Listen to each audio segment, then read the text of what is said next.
हर हर महादेव। देवों के देव महादेव जी के चरण में प्रणाम करती हूँ, मेरा प्रणाम स्वीकार।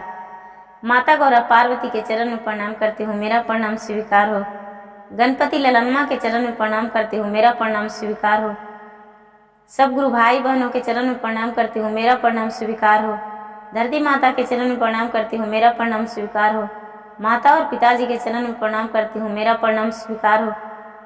सब देवी देवताओं के चरण में प्रणाम करती हूँ, मेरा प्रणाम स्वीकार हो। गुरु भाई बहन, मैं एक कथा सुनाने जा रही हूँ। इस कथा को पूरा सुनिए और रहस्य जानिए।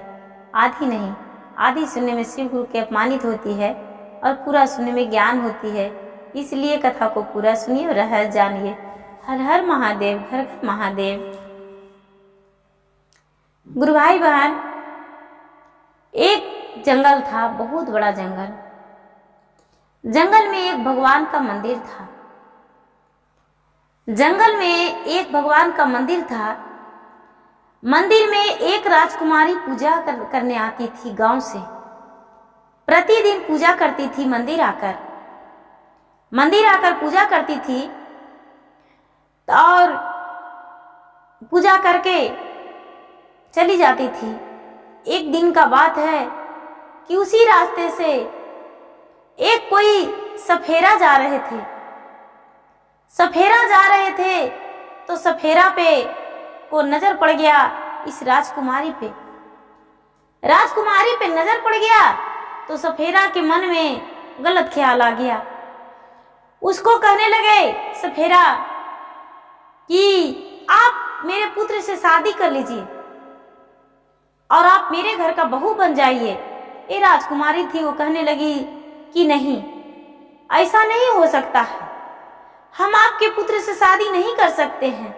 हम एक राजकुमारी हैं और भोलेनाथ का सेवक हैं। हम आपके पुत्र से शादी नहीं कर सकते हैं। वो सफेरा बोले, भोलेनाथ का सेवक तो हम भी हैं, भोलेनाथ की पूजा तो हम भी करते हैं, तो इससे क्या होगा, आप मेरे पुत्र से विवाह कर लीजिए। ये राजकुमारी कहती है, नहीं, हम नहीं करेंगे, ये घोर अपमान है, हम आपके पुत्र से विवाह नहीं करेंगे। वो जो सफेरा था वो कहता है कि यदि तू मेरे पुत्र से शादी नहीं करेगी तो हम तुझे श्राप दे देंगे और तुझे एक नागिन बनाकर छोड़ देंगे। यदि हम चाहें तो तू एक नागिन बन जाओगी और नागिन बन के और तू वन में भटकोगी। ये बेचारी राजकुमारी थी, वो बोली, चाहे आप जो करें बाबूजी, हम आपके पुत्र से शादी नहीं करेंगे। आप चाहे जो मुझे कर दे, क्यों ना मेरा जीवन ही खत्म कर दे, लेकिन हम आपके पुत्र से विवाह नहीं करेंगे। जब इनकार कर गई राजकुमारी, तो जो सफेरा था, वो सफेरा इस राजकुमारी को अपने जादुई से, अपनी मंत्र तंत्र से वो इसको नागिन बना दिया। तो ये नागिन बेचारी बन गई। तो क्या की कि मंदिर में रहने लगी। वो सफेरा के पास नहीं गई। और जो सफेरा था बोला कि जब तुम्हारी इच्छा जाग जाए कि हम उस सफेरा को पुत्र से विवाह करेंगे, तो तू अपने मन में सोच लेना और हम तुम्हें फिर से एक राजकुमारी बना देंगे और राजकुमारी बनाकर अपने पुत्र से विवाह कर देंगे। नागिन बोली, चाहे तू जो कर लो, हम तुम्हारे पुत्र से विवाह नहीं करेंगे। ये बेचारी नागिन बनके और भगवान के मंदिर में रहने लगी, उसी मंदिर में, और भगवान से विनती करने लगी कि हे महादेव, आपके पुजारन होकर भी और आज हम इस रूप में हैं कि जो लोग देखकर मुझे डंडे लेकर, पत्थर लेकर, ईंट लेकर मुझे मार डालेंगे और हम कहीं नहीं जा सकते हैं। हम जब भी रहेंगे तो आपके शरण में रहेंगे। हे भगवान, हम चाहते हैं कि लोग कहते हैं कि भगवान भोलेनाथ के पास मणि होता है, वो मणि नागिन को प्रदान कर देते हैं और नागिन अपना मणि लेकर और जो भी रूप बदल सकती है। हम आपकी तपस्या में लग जाएंगे महादेव, क्यों ना मुझे 100 वर्ष तपस्या करना पड़े, आप मुझे मणि प्राप्त दे दीजिए। ये बेचारी अपना मंदिर में खड़ी रहती थी। कितनों पुजारी लोग जाते थे कितनों आते थे, लेकिन अपना पूजा उस तब जगह से नहीं हटती थी, नहीं हिलती थी, अपना तपस्या में लगी हुई थी, भोलेनाथ के तपस्या में। और भोलेनाथ से बोली थी कि हे भगवान, प्रतिदिन कहती थी कि हे भगवान, मेरा मृत्यु हो जाए तो हो जाए, लेकिन मैं किसी मनुष्य को नहीं देखूं अपने नजरों से, और कोई मनुष्य भी वैसा नहीं मुझे देखे। ये बेचारी तपस्या में लगी हुई रहती थी। या इसके माता पिता खोज में निकले, वो गए, मंदिर में भी गए, सगरों खोजे, लेकिन ये लड़की तो नागिन बन के तपस्या कर रही थी मंदिर में। तो अपने माता पिता से कैसे कह पाती कि हम आपके पुत्री हैं और एक नागिन के रूप में हैं। ये बेचारी अपना तपस्या में ही लगी रह गई और मंदिर में ही रहती। धीरे धीरे धीरे धीरे धीरे धीरे तपस्या करते करते करते करते बहुत वर्ष बीत गया। जब बहुत वर्ष बीत गया तो एक राजकुमार था। राजकुमार गया पूजा करने मंदिर में। तो ये नागिन को देखकर और सोचता है, नागिन को देखते ही देखते रह गया और सोचता है कि अरे ये नागिन में आखिर क्या है जो चुपचाप खड़ी रहता है। हम कई बार गए हैं, ना हिलती है नहीं डोलती है, और इस क्या कारण हो सकता है, ये तो मुझे पता लगाना होगा। ये भोलेनाथ के पूजा करता और पूजा करके लौट जाता, प्रतिदिन वैसा ही जाता और प्रतिदिन वैसा ही देखता। अपने पिताजी से बोला, पिताजी मंदिर में एक नागिन है, वो नागिन तपस्या में लगी हुई है, आखिर किस कारण है जो वो नागिन मंदिर में रहती है, कुछ न कुछ तो होगा। वो इस लड़की का भाई था, किस कारण है जो वो नागिन है जो तपस्या में लगी हुई है, कुछ उसके पास जरूर मुसीबत है। राजा बोले, वो ऐसा तो हम भी देखते हैं, बहुत दिनों से देखते आ रहे हैं, लेकिन कुछ न कुछ कारण ही होगा।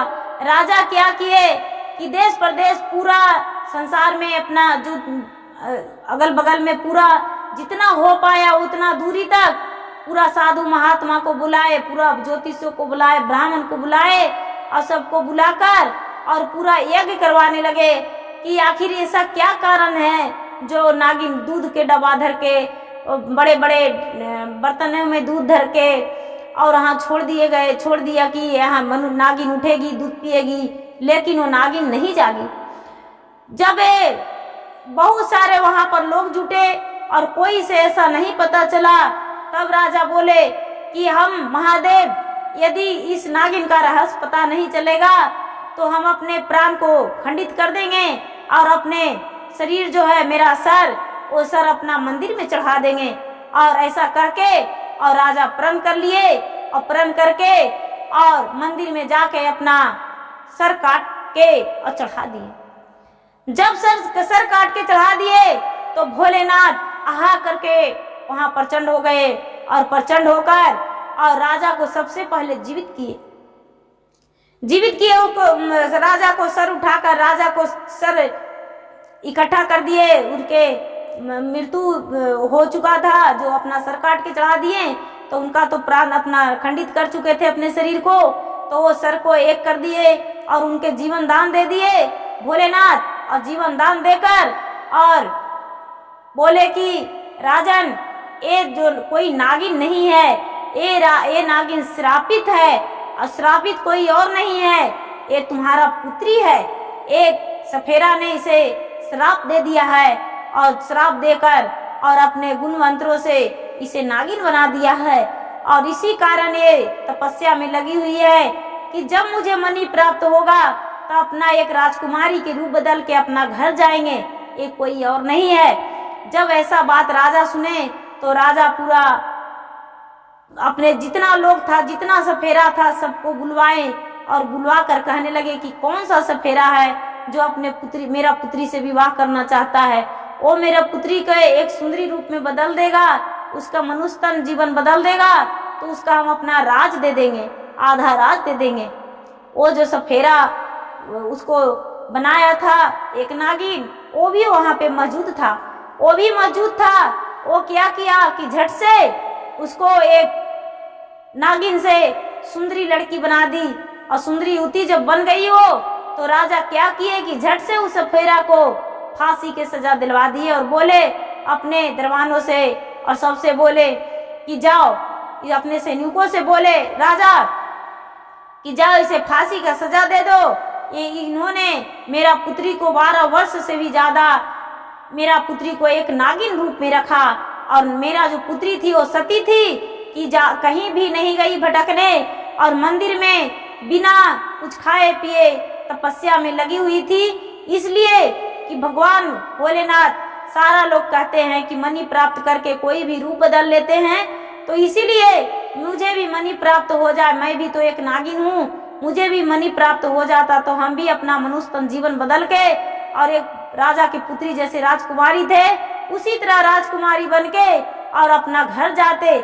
मेरी जो पुत्री है वो सती है और सती की तरह अपना मंदिर में समय बिताते रही। इसलिए सफेरा को फांसी का सजा दे दो, फांसी दे दो।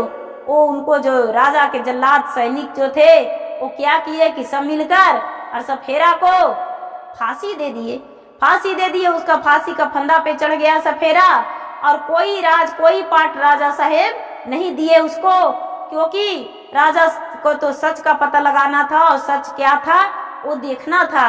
वो तो सचमुच में कि वो लड़की राजकुमारी थी, राजकुमारी बन गई। राजा साहब अपने राजकुमारी बेटी को ले जाकर और घर ले गए। उसको जो भाई थे, भाई गले मिलके और कहने लगे हम प्रतिदिन पूजा करने जाते थे लेकिन तुम्हें चाहते थे क्या, मुझे लगता था कि कुछ ना कुछ तो ये मुसीबत में है, इसी कारण ये तपस्या में लगी हुई है। हम पिताजी से ऐसा जब बताए तो पिताजी ने ऐसा करके और तुम्हें एक युवती में बनाए उस सफेरा से और एक तू सुंदर युवती बन गई, पहले की तरह राजकुमारी बन गई और घर आई हो और दोनों अपना जैसे सारा दिन रहते थे उसी तरह अपने रहने लगे। राजा साहब एक सुंदर वर ढूंढकर और अपने कन्या को विवाह कर दिए अच्छे राजकुमार से। और वो जो राजकुमारी थी भगवान के पूजा पाठ में और ज्यादा भी मन उसे लगने लगा और ज्यादा पूजा पाठ करने लगी और भगवान को जब चाहती जब वो राजकुमारी दर्शन कर लेती भगवान उसके सामने प्रचंड हो जाते, क्योंकि घोर तपस्या एक नागिन रूप में भी वो लड़की नागिन बन के भी और घोर तपस्या की थी। जब उसको नागिन रूप धरी थी, जब उसका नागिन रूप हो गया था तो थोड़ा सा भी कोई भोजन नहीं की थी। इस कारण भगवान उसके दिल में बस गए थे और भगवान के दिल में वो राजकुमारी भी बस चुकी थी। इसलिए भगवान उसे जब चाहती जब दर्शन दे देते थे। गुरु भाई बहना, मेरा वीडियो अच्छा लगे तो इसे लाइक कीजिए, शेयर कीजिए, सब्सक्राइब कीजिए और घंटी को दबाना ना भूलिए। सब्सक्राइब के बाद घंटी को दबा दीजिए, बेल आइकन घंटी को जरूर दबाइए। धन्यवाद। हर हर महादेव, घर घर महादेव।